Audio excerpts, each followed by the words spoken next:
In football, redemption arcs are a fantastic occurrence where a talented player destined for greatness has their career in turmoil, only to rise up from the ashes like a phoenix, going beyond what was expected of them. Luka Modric is an excellent example of this. Early in his career, he excelled at Dinamo Zagreb and Tottenham before moving to Real Madrid.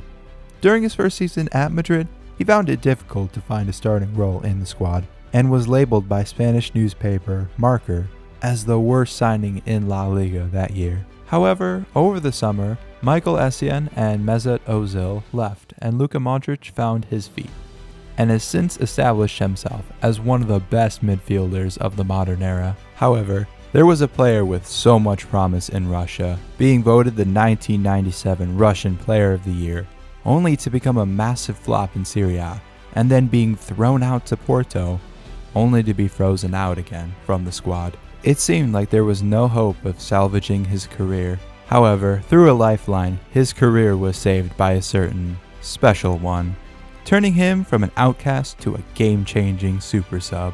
He became the ultimate clutch player, scoring crucial goals when it mattered most, as well as a European champion. I'm talking about Dmitri Alenichev, the man with possibly the greatest career U-turn in football history. Alenichev was born in the Soviet Union and joined his local amateur club, FC Luki Energia Veliki Luki, before moving to Soviet Second League B side, Machino Stroy Ital Piskov. The Russian spent 2 seasons with the now defunct club before being snapped up by Soviet top league side Lokomotiv Moscow.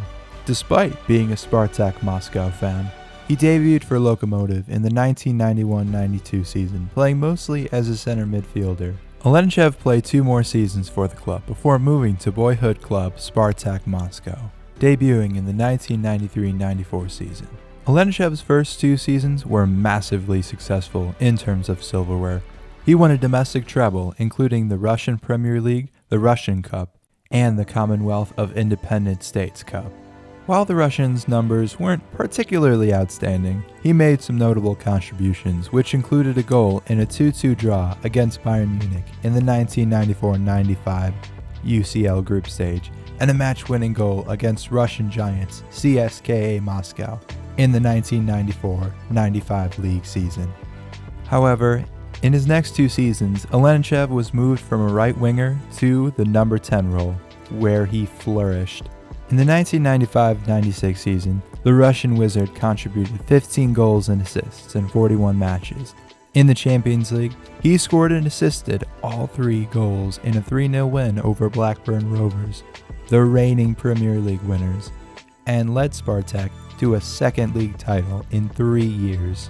However, the following season would be his zenith at Spartak, putting up 22 goal contributions in 42 games, which is over a goal contribution every other game. World-class numbers, even going on a run where he racked up 7 assists in 6 games. He led Spartak to back-to-back Russian league titles and was voted the 1997 Russian Player of the Year by Futsal Weekly and Sports Express. Alenichev was essentially the perfect number 10, playing just behind the strikers and given the freedom to score and create goals without any defensive responsibilities. On his day, the Russian was simply unplayable. He could glide past defenders as if they weren't even there due to his close control, quickness, and technical elegance. This created a numbers advantage for Spartak on the attack and left Alenichev with pockets of space to either score, on goal, or find a teammate. Additionally, Alenichev's passing, vision, and link-up play were fantastic, able to find teammates and deliver the crucial pass that would lead to a goal. Finally, his finishing was just superb. While the Russian didn't always score 40-yard screamers or bicycle kicks, his finishing was always accurate and smart, relying on accuracy rather than just pure power. Give him space, and he would almost always put it in the back of the net. His only weaknesses were his lack of physicality and versatility, but other than that, he was fantastic. Alenichev spent 2 more seasons with Spartak.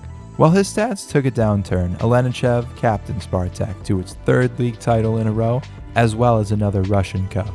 The Russian magician was hot property and seemed destined to star in a top 5 league.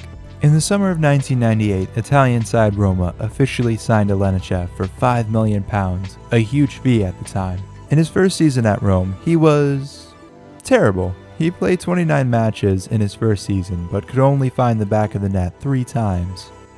While he had a few good moments in Rome, he was a shadow of the player he once was. The overly defensive style of play, so common in Serie A, limited his output, and his lack of tactical sense and physicality was ruthlessly exposed. The Russian was frequently deployed as a center mid rather than his preferred role as a number 10.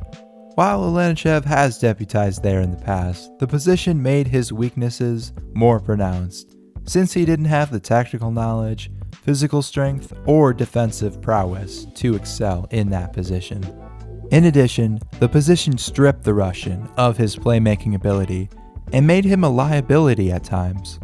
After another disappointing season in Rome, Alenichev was loaned out to Perugia, where he would have another disastrous season, not even being able to bag a single goal in Serie A.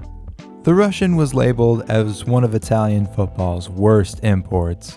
The next season, Roma decided to cut their losses and sold him to Portuguese Primeira Liga side Porto.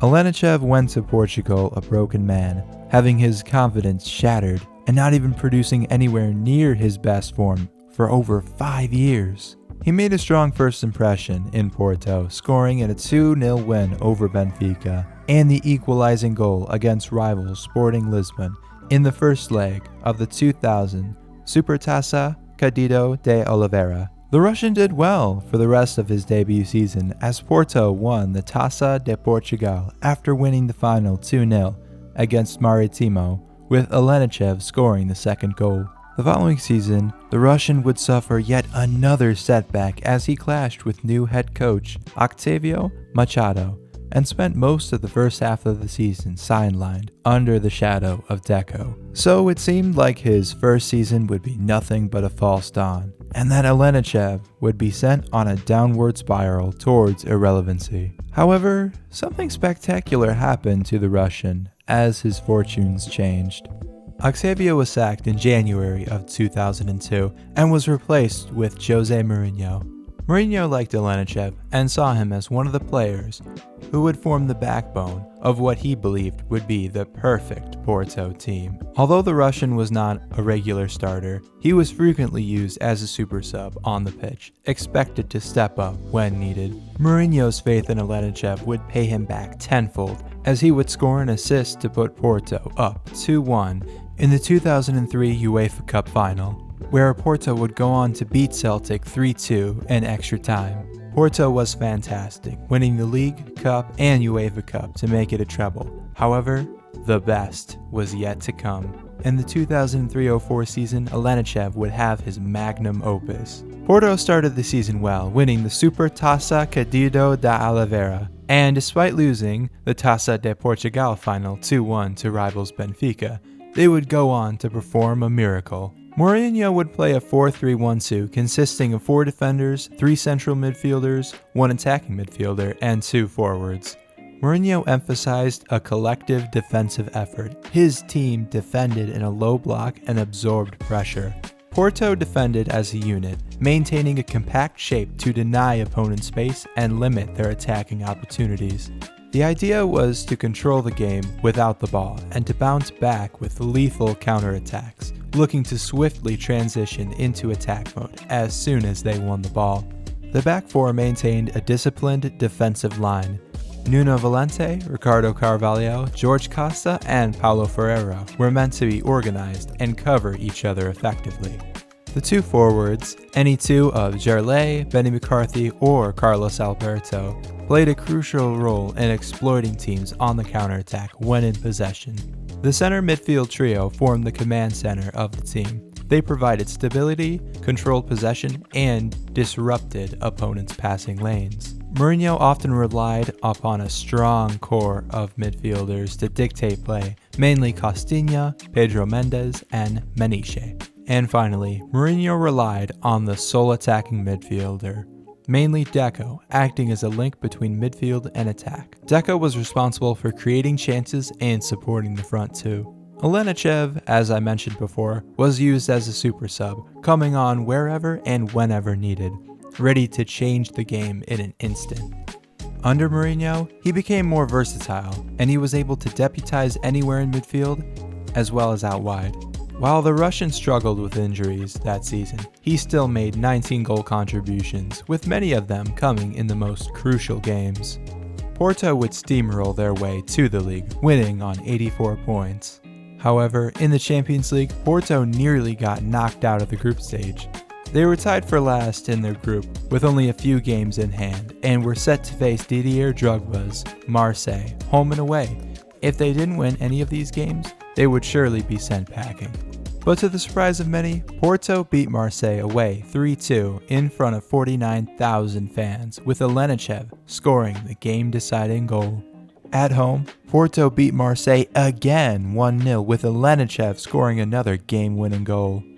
After a win against Partizan Belgrade and a draw against Real Madrid, they would end up finishing second in their group, which meant that they would be facing tougher opposition in the knockouts. In the round of 16, they faced Manchester United, who were packed with superstars. Giggs, Keane, Cole, York, Schmeichel, I could go on. Many expected that Alex Ferguson would humble the newbie manager. Miraculously, they went on to beat United 2-1 in the first leg, with Alenichev setting up Benny McCarthy's equalizer. A 1-1 draw in the reverse fixture saw Porto through, where they faced Lyon in the quarterfinals. Lyon were 7-time French champions, with the likes of Juninho, Essien, and Edmilson starring for them. They made light work of Lyon, beating them 4-2 on aggregate. Next was Deportiva La Coruña in the semifinals.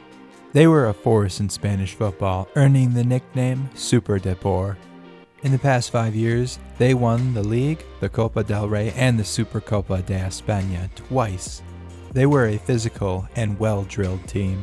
However, most of the players were on yellow cards, and one slip-up meant that they would lose an important player in the finals.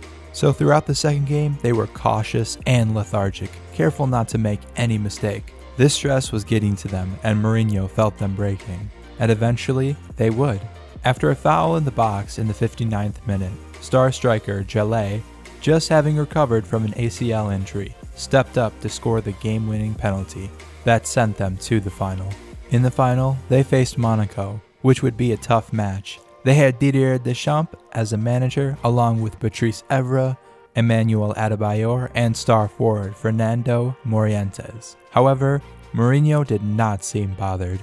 With Porto up 1-0, Alenichev came on as a sub in the 60th minute, assisting Deco's goal to make it 2-0, before then scoring the third to end the game, becoming one of just 3 players to score goals in 2 consecutive cup finals in different European competitions, the others being Ronald Koeman and Cristiano Ronaldo. When the game was over, Mourinho masterminded another treble and created one of the biggest upsets in the history of football. Alenichev paid Mourinho's faith in him tenfold by making the difference when it mattered most. The following season, he returned to Spartak Moscow, where he played for 3 more seasons before retiring in 2006. The Russian went from being one of the best players in Russia to one of the worst imports in Serie A, having his confidence and his career crash beyond repair, only to be given a lifeline by the Special One, turning the Russian into one of the most decisive players in the world, and a European champion. It was Russian redemption on a massive scale, and I can't think of a better redemption arc than that of Dmitri Alenichev.